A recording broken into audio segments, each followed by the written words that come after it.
Hello and welcome to ISO 400. I am your host, Julius Motal. This week I'm talking with Spyros Papaspyropoulos, a street photographer from Greece who's one of the founders of StreetHunters.net, an online community and resource for street photographers that's known, at least in part, for its series of videos called Street Hunts, in which Spyros and his mates can be seen photographing on the streets of any given city.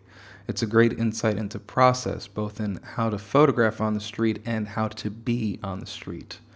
And as always, our music is provided by Yuki Futami, a New York-based jazz musician.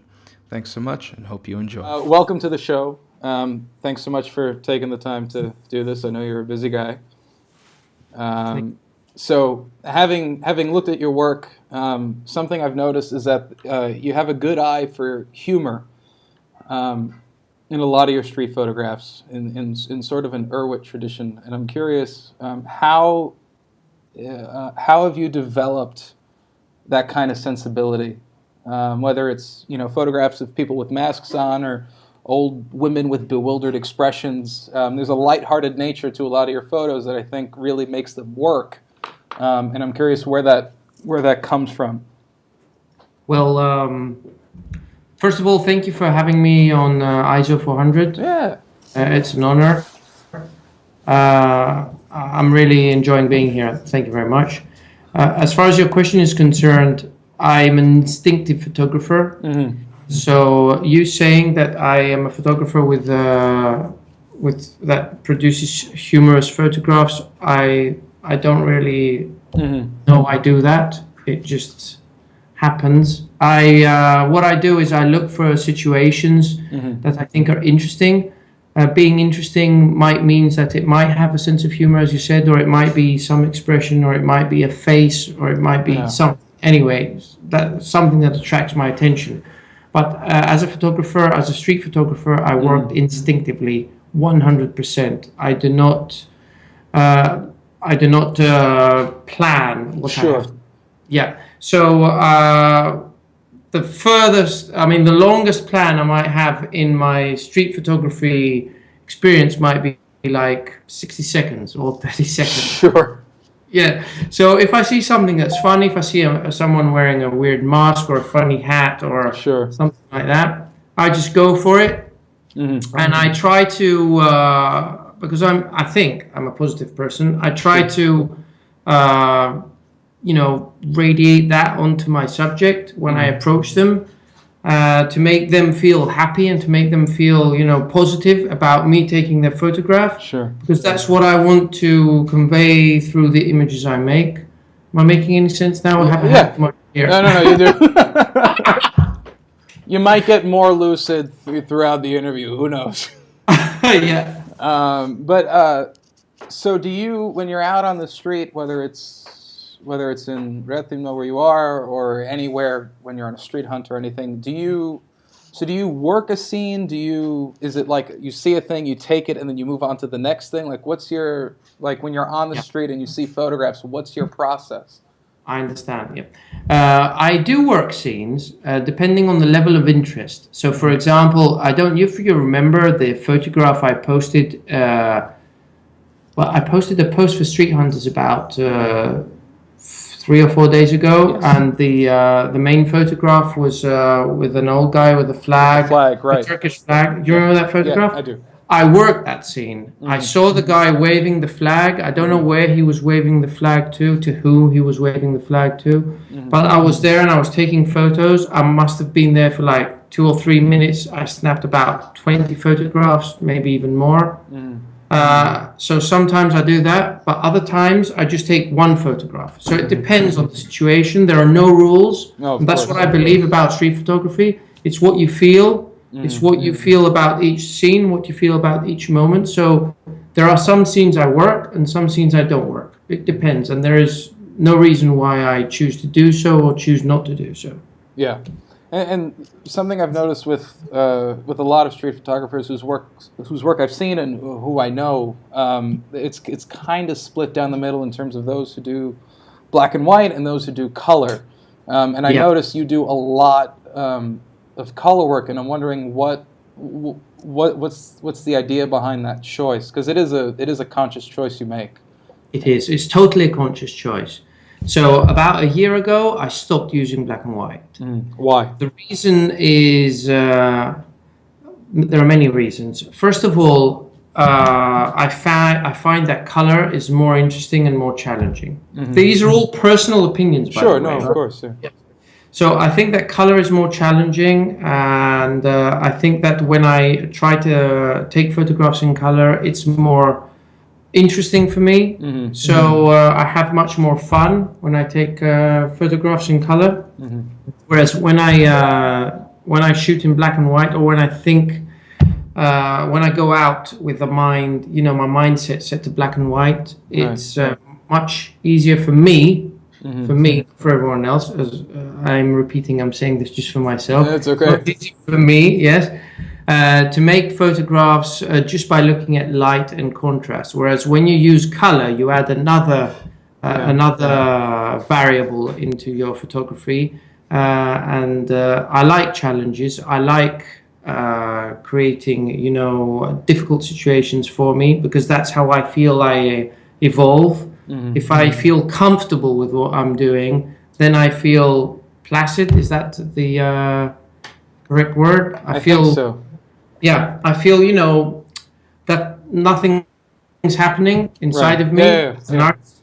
So consciously, in September 2014, so that's 1 year from tomorrow. Yeah, right. I started using color 100%. So to change the way my photography looks and feels. If you check my previous work, like a year and a half, 2 years ago, it's mostly black and white. Yeah. Now, why did I switch? Not only for the reasons I mentioned before, but about a year and a half ago, maybe 2 years, don't remember exactly when, I started getting into film a lot. And I was developing my own black and white film. But as I was shooting black and white film, I felt that I needed some photographs to be in color. And I get so frustrated that I had black and white film in, because there was no way I could have this photograph in color. Yeah. So from then onwards, I told myself, when I'm going to shoot film, I'm going to shoot in color. So if I want to switch my photograph into black and white later, I'll have that option. Right. But of course, as I kept on shooting color film, then I felt that it was silly for me to turn my color photographs into black and white, since I bought, color film, and film costs money. It's not free. So all this got me into the mindset of switching slowly into color, challenging myself, understanding color more, and etc. etc. And that's how that's why I'm shooting color. And in those early images, when you were shooting in black and white, and you thought, I would much rather have this in color, what was it about those images that made you think, I wish I had a color roll? Like, what was it about them that made you realize maybe I need to be doing color? Well, the thing is that when we're out in the streets, I think that we preset our minds, we pre-program our minds to shoot either in color or black and white. Right. Have you noticed when you hit, I know that you hit the streets, you've got an X Pro one and you go street shooting, right? So have you ever done this? I mean, before you hit the streets, do you ever tell yourself, today I'm going to shoot in color, or today I'm going to shoot in black and white? And it makes you feel much easier as to what you're looking for. It makes you feel, I usually go in knowing how I'm going to process the photos later. Yeah. So I was shooting a black and white film, but I always had the option in my head that because I was shooting digital, I can see things in black and white, but later I might see them in color and say, oh, that looks nice in color. Why not keep it in color? Right. But when I did it with film, I just hit a brick wall. There was nothing I could do. It was black and white, and that was it. I couldn't change it. So that happened to me with 1 or 2 photographs. I saw something that I knew would just be perfect in color. I can't remember the scenes exactly at the moment. No, it's okay. Yeah, sure. And that is what made me understand that color is the way to go. Right. Just to have the option. That was the first initial thought, just to have the option of color or black and white. And afterwards, I began to see in color. I began to pre-program my mind before I went outside for shooting to look for color combinations, search for things that made a humorous shot, as you said before, because of the color. Because, well, I don't know if I've answered the question. No. No, you have. And how long were you shooting black and white before you made the switch a year ago? I was shooting about 2 years black and white. And I would add a color photo just for, to stir it up a bit. Sure. But my major style was black and white then. And I remember I used to shoot in the very early days, I used to shoot black and white and wide open so I could get a bokeh and the style that I don't like anymore. Yeah. I think we all have that phase. Yes, we all have that phase, exactly. We get like a 1.7, 1.8, maybe a 1.4 lens, and yeah, wow, look at that. Yeah. So were you doing Flash from the beginning, or is that something you acquired? Oh yeah, Flash. I started Flash 2 years ago. Here in Rethymno, we have this huge event that's called the Rethymno Carnival, and the Rethymno Carnival is always 40 days before the Greek Orthodox Easter. It's a moving celebration. It's not on the same date every year. Sure. So, for example, this year it's on the 13th of March. And the Rethymno Carnival attracts loads of street photographers from all over Greece. I'm sure. Some street photographers from other parts of the world as well, Europe, etc. So 2 years ago, one of my friends and fellow street photographers, Lukas Vasilikos, I don't know if you know him.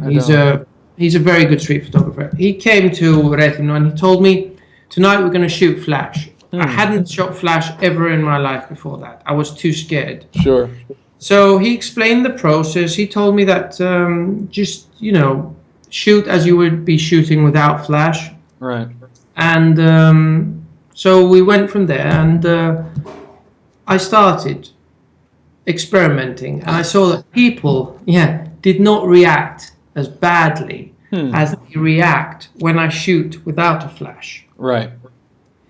The reason for this, I think, is because when people see you shoot with a flash, they know that this guy is taking my photograph. He's being straightforward about it. Right. He says thank you, he smiles, whatever, everything's fine. But when I shoot without a flash, it's more sneaky. So I think people become more suspicious that way. So I tried it out with Lukas's advice. 2 years ago, I found that I liked it very much. Then I had a Sony NEX6. Right. That was my main camera. And I only had a pop-up flash on that camera, but I made it work. I couldn't use the, the different flashes that were in the market because it's got that special pin, Sony, and it wouldn't let me use. That was very annoying. That was one of the why I changed the camera later. Right. So as time went by and one carnival ended, then after a year, the next carnival begun. I decided to get into Flash more seriously. By then I had got the X Pro 1, the Fuji, which is compatible with every flash, by the way. Oh, yes, I know. No Sony issues. So I got a flash, an external flash, and I tried it out in Tiknopemti, which is 1 week before Carnival, and Tiknopemti is the night, it's a Thursday always, and it's a night where Greeks celebrate by eating meat. Sounds good. Barbarian, grilled meat night. Okay, so everyone's happy, everyone's in the street, nobody cares about having their photo taken. Some of the people are already dressed because it's carnival season is approaching. So I just put my flash on my camera, went outside, got some photos, had a blast. And since then, I've been feeling very inspired by using my flash. Whenever I use my flash, I feel great. And I have started using flash in daylight.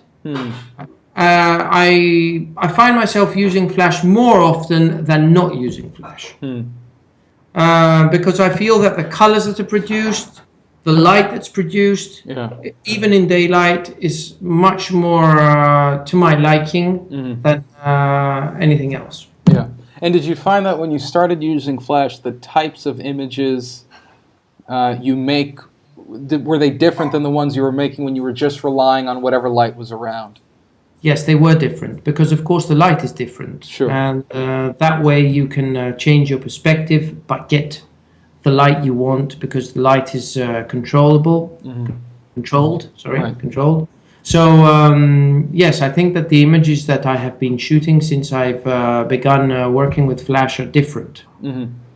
And so, to segue a little bit, how... And you run with a bunch of other guys this website called Street Hunters, which has been a pretty, I think, tremendous resource for this online street photography community, one of a number of websites that serves exclusively that genre. How did that all come about, and how long was the planning? How did it all come together? Okay, so about 2.5 years ago, I was really... active on Google Plus. I still am, but then I was very active, and I had this community I'd made called the SHRC, which meant hardcore hardcore RC, or hardcore something anyway, hardcore critique, something like that. It was a community that the whole concept about the community was that you would post your photograph and it would be ripped to shreds, right? So in that community, I learned a lot. Other photographers learned a lot. I made many friends online. And two of the friends, basically, I made online there were Andrew Swigart from York, Pennsylvania, and Rob Heron, a Brit. So I was really obsessed with street photography at the time. As I am now, but sure, it was, I was really obsessed, and I needed to express myself about street photography. Just posting my photographs wasn't enough. I felt that I had to share more. You know how you feel sometimes. You just have to. You got to get it out. Control it. Yeah, you have to get it out. So these two guys, Andrew and Rob, were like my best mates in that community. So I told them, "What do you think if we create an online resource for street photography?" So they were all like, "Okay, why not?" So we started a really simple website, a really crappy website, actually, just posting whenever we felt like it, posts about anything, about street photography. We've got all those posts, by the way, and we've fine-tuned them a bit. And, good. Yeah, because they had quite good subjects. So that's how Street Hunter started, very slowly through this very bad, shitty website. We started sharing our... can I say shitty? Yeah, totally fine. I've heard worse. So we started sharing our blog posts on Facebook and Google Plus and Twitter, etc., etc. And before we knew it, we had like 50 readers. Hooray! We were like, of course. Hey, 50 readers. People are actually reading what we're writing. Right. So...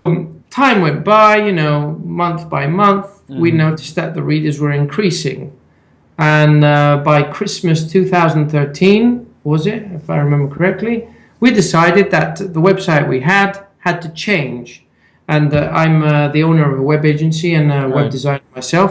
So I decided to make a suggestion to the guys to jump to a better platform, which I would design, I would prepare, etc., etc., so we could get a bit more serious, with our Street Hunter stuff. So as soon as we did that, we noticed that our reader base started growing even more.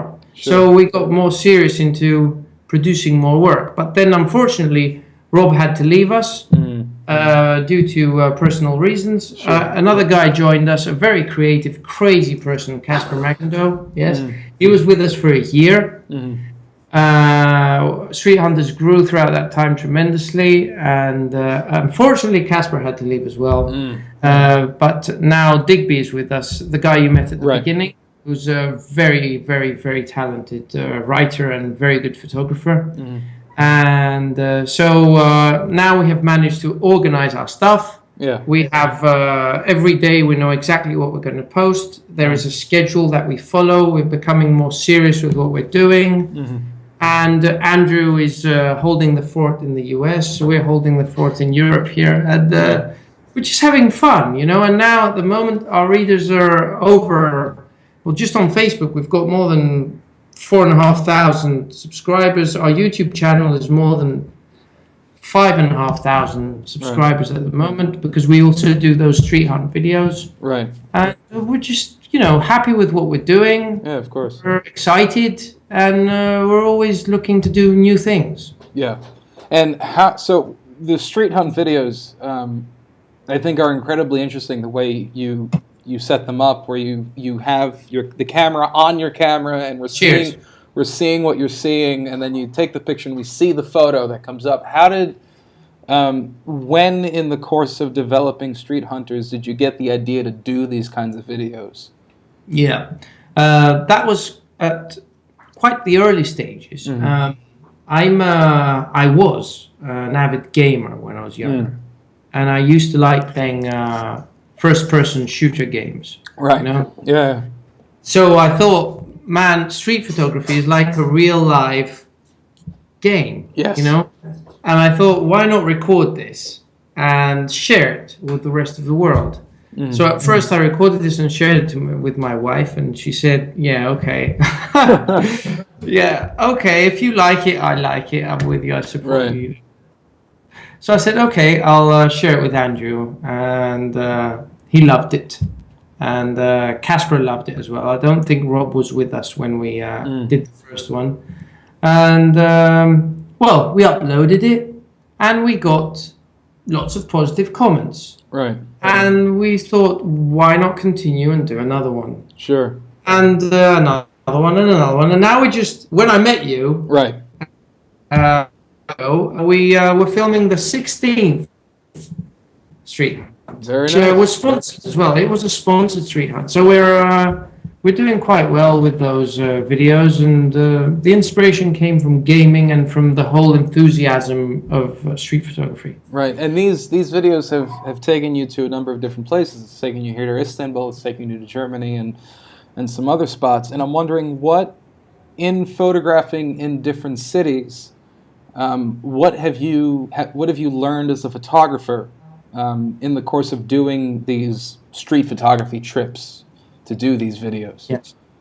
As a photographer, photographing in different cities, I have to say that people react in totally different ways.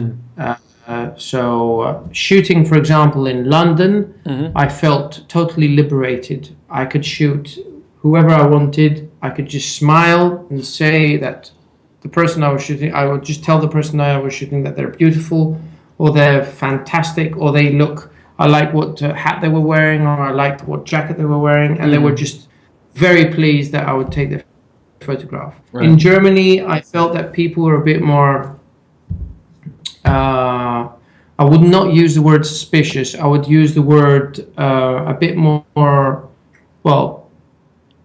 wary, maybe? Maybe, yeah, that. Istanbul, people never noticed I took their photographs, unless I was actually talking to them personally. Right. Istanbul was the complete opposite of Germany. When shooting in Greece, it's something in between Istanbul and London. So you might get people that don't notice you at all, but if they notice you, you just give them a smile, and you get a good reaction. So depending on the country, you get different reactions, and you get a different experience. And that's what I've learned so far, and that's what I'm learning all the time. And I hope when I visit more countries to do street photography, this experience will grow and become more rich. Yeah. Yeah. And do you have like a list of like top 5 cities you want to go to next?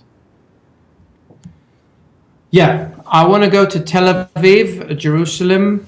I want to go to Tokyo, if I ever have the chance, New York, LA, and I'd like to go to South Africa as well. Very nice. Yeah, Johannesburg maybe, yeah. Something I'd learned when we met a couple of weeks ago, you're a family man. Yep. And you're all photographers. Yep. Even your 2 young daughters, and it was the way you described shooting, like you'd have to say photo and raise your hands and they would know to Yeah. let go of you. I'm curious, what have your daughters taught you, if anything, about photography, now that you've got like two little shutterbugs following you around everywhere? Well, I have written a post about this, actually, on Street Hunters. I've written a post about what my 6-year-old daughter has taught me. But the gist of this, is that right word? The gist, yeah. The gist is that what I have learned from my daughters is spontaneity, and to just shoot whatever I want and not care about whatever anyone ever says. That's what my daughters do. I mean, they just shoot anything at any time. Yeah. They don't care at all. And if someone sees them, they just smile and they show the photo and they're like, "Look at it!" They're like, but they're little cute girls, of course, Yeah, right? of course. But I'm not a cute girl. No. but yeah, that's what I've learned. I've learned that you have to be spontaneous. You have to shoot from your heart, and not care about what other people are going to say. Just do whatever you want, because photography is art, right? There are no rules, and I'm not into putting street photography into little blocks and guidelines and saying you can't do this or you should do this, blah blah blah, etc., etc. I have written posts about the don't and the do's of street photography, but they're more posts about how to keep you safe when you're doing street photography, not about don't shoot, for example, and compose a person in the middle, or you should, you understand what I'm saying? Yeah. No, just follow your heart, shoot whatever you want. If your eye likes something, if your brain likes something, just shoot it. Be spontaneous. That's what my daughters have taught me. And not caring about what people think and all that. I'm wondering, in the early days of your street photography and moving around and figuring out the genre, have you had confrontations? And if so, how did you deal with them or learn to deal with them? The strongest confrontation I have had, I remember it today, was in Athens, when I saw a kiosk owner. He was in his kiosk and he had the door of the kiosk on the side open, and there was something going on with him. I don't know. He had heard some bad news. Sure. I don't know what. He was really, really, you could tell the guy had some problems. So I lifted up my camera and I took a shot. And I had this Sony then, and the Sony NEX6 has a really bad shutter. It goes clack. Yeah, it's a big one. It's loud. I know. So as soon as I took the photo, he went whoop, and he turned around and looked at me. And I was like, "Oh God!" Yeah. He said in Greek, Yeah. in a not very polite way, "What am I doing there?" Yeah. So I told him I took his photograph because I'm a street photographer and I like documenting life in the streets, etc., etc. Sure. So he actually came out of his kiosk and started yelling in my face, and everyone around was looking at me, and I was like, "It's okay, chill, man. I'll delete the photograph." So I turned the camera and I deleted the photograph, and he continued yelling at me. But I don't blame him because I should have been more sensitive. I saw that something was wrong with him. I was attracted to that. I was attracted to the fact that he was depressed, and the whole being in the light of the kiosk while the street was dark because it was evening. I didn't mention that before. All made a nice composition, but I should have put my humanity in front of my need to take the photograph, and I didn't then. So he got upset. I can't blame him. I don't say that. I can't say he's wrong or anything. I was in the wrong. I shouldn't have taken the photograph. That was the only bad experience really I've had. Other than that, everything has been fine. Whenever anyone confronts me, I smile. I just, I show the photograph. I always have business cards with me. I tell them I'm from Street Hunters. This is our website. That's what we do. 99.9%, I have no problems at all. And from that moment with the guy in the kiosk who wasn't having a terribly good time, have you found that in the time since you have made decisions in certain instances to not take the photograph? Yes, definitely. And if you remember any one of those situations, if you could tell me about it. Yes, since then I remember many situations. I consciously do not photograph people that I feel are going through hard times. Why? I would do that if I was on assignment, for example, doing a project on, for example, homeless people, or a project on people, like when I was in Istanbul, I met a family from Syria that were...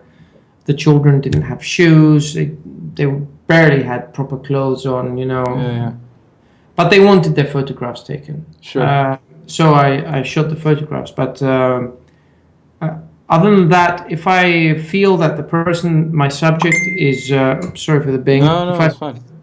If I feel that the subject is going through a really hard time, and I'm not doing documentary work, sure, I'm just doing my street photography, I don't shoot. And the flip side of choosing not to take the photograph is missing the photograph, which I have had plenty of experiences, and I'm still learning how to kind of live with that. And I'm wondering, what has that been like for you, missing the shot and knowing you missed the shot? Well, Julius, you always get another shot. That's true. Yeah, so that's the way I think about it. You know, I won't take a shot deliberately because I respect someone's troubles or whatever they're going through. But I know that just around the corner, in 1 hour, in 5 minutes, in 1 minute, I'll get another shot. In one day, it doesn't matter, you know, because I'm doing street photography as an art because I love it, because I like it. I'm not getting paid. I'm not getting paid for it. Yeah. So it's not like I have to have a deadline. I have to produce photos within a certain amount of time. So if I don't make a photograph in 1 day, 1 week, I don't care. One day I'll make a photograph. That's how it goes.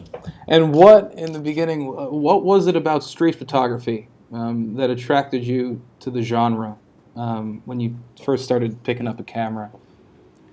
Yeah, I was attracted to street photography because it was like freezing time. It was like I could just take a photograph, take a snap there, and see interactions between people, or interactions, or movements, or expressions, or anything that were just frozen there for me to see. And that was interesting for me. And I don't think that any other genre of photography, besides maybe sports photography, I suppose, has that decisive moment, that, you know, that very interesting second that when you photograph it, it's like, wow, you know the feeling. You're a street photographer yourself. Yeah. So that's why. And were you a self-taught photographer? Did you take classes? Self-taught. Completely self-taught, but I had lots of advice from friends who are professional photographers. So I don't know if I was actually taught. Sure. Maybe, you know, sitting at a table, having some beers, hitting the streets with professional photographers. They taught me things through, you know, just casual conversation and having some laughs and stuff. So I guess I have been taught, but not in the official way that you get taught by going to school, you know, and sitting at a desk and listening to a professor talk to you about photography. Sure. I got everything was taught to me in the streets, but by very good professional photographers who do this for a living, you know. And do you think that not doing it full time, not having it as a source of income, has managed to keep street photography kind of pure for you, like in a fun way? Yes. I can definitely say that, and you know why? Because, as I said before, I'm a designer. I'm a web designer. Right. So design and photography are both artistic. They both are creative things. So I remember when I was much younger, before I became a professional web designer, and I used to design my own stuff at home. The things I used to make then were much more inspiring for me when I used to look at afterwards than the things I've been designing for clients since I became a professional. The reason for this, I think, is not the money. The reason is the restrictions you get from a brief, the restrictions you get from the client. So when you're not doing photography in a professional way, but you're doing photography in a completely artistic way that makes you just feel completed inside of you, it's you're doing it and you're liberating yourself. You're expressing yourself. You're not under any constraints. You're not following a brief. Do you understand what I'm saying? Yeah. So in design, I have noticed that I have become constrained by the briefs and by the needs of the market. But in photography, because I'm keeping myself away from getting paid for doing commissioned work and just doing whatever I like, I feel that I'm much more free, I express myself much more through photography than I do with design anymore. Sure, and I know, at least in my experience and those of some friends, it takes a while before you start to develop a visual identity as far as your photography goes. And I know, at least for me, there have been like a series of moments, a series of shots where I get shocked by my own stuff, and I'm like, this is the shot I've been looking for. These are the kinds of photographs I want to make, and I'm wondering if there was something similar for you. Like, when did you start to hit your stride photographically and start to like find the style and the images that fully made you happy? I'll reply in a second. Do you mind if I turn the light on? By all means. Dark. Okay, that's better. There we go.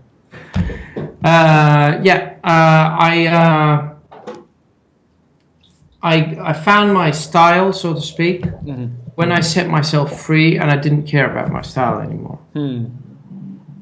Yeah. So as soon as I just went with the flow, I just interacted with people, or I just, opened my heart. To photography, to street photography, and to the people around me and the environment. That's when I developed my style. And my style, that's why I think my style, if I have any style in particular, is pure. Because I'm not chasing something in particular. I'm just taking the photographs I want, and I'm just going with the flow and having fun. For me, street photography is fun. Yeah. And how did you learn to let go? Oh, I don't know, really. It just happened. It just happened. Was it a gradual thing? Was it like kind of an aha moment? Like you realized, I'm not really concerned with this anymore, so I'm just going to go shoot? I don't know, really. I think it was when I got fed up of seeing the same photographs online, Yeah, and sure. I looked at my work and I thought my photos are exactly like that. I was like, I need to just do something else. And I just went out there one night. I don't remember when that happened. And I just crazy. Like I went home and I was like, what happened tonight? Yeah. Yeah. And after that, I saw my photos, and 99% of them were just arms in the middle of the frame, or faces of people squashed like that, just crazy photographs. But I like that. Yeah. And I was like, this is what I have to do. I have to, when I leave my house, I have to forget my work, forget my family, forget everything. Sure. I live and exist only to capture moments in the street. Right? So I like doing that with my mate Digby, which you met earlier. or alone, but mostly with my mate. I always prefer shooting with a mate Why? because we laugh. It's more enjoyable, the whole thing. And so that's what I do. I hit the streets. I try and clear my mind, just focus on what I'm doing, focus on the fun aspect of street photography. Yeah. And That's it. But I can't really define the exact moment when that happened. No, it's okay. So shooting with somebody else, was that something you had from the beginning, or was it something you realized you wanted to do, to shoot with somebody else? At the beginning, I was kind of a solo act. I think because I was more embarrassed. Okay, that'll do. Yeah, I was like, I don't know what people will think if I'm shooting other people, without them knowing. It was like that. But the more I got into the street photography community and the more friends I met who were like-minded and had the same interests, I began to understand that, I'm not the only weirdo around, We're thousands of us. Right. So, so I met Digby online, and then he moved to Crete, where I live here in Rethymno. And we started hanging out. I knew we were like-minded anyway because we had exchanged many chats and stuff online. So, just happened. And since then, before that, but since then I've met many street photographers all around the world. And the funny thing is about street photographers, did we talk about this at Yer in maybe the other Saturday? That when you meet a street photographer, it's like you know him or her for all your life. Yeah, because we've got the same mindset. Yeah. Exact same mindset. Yeah.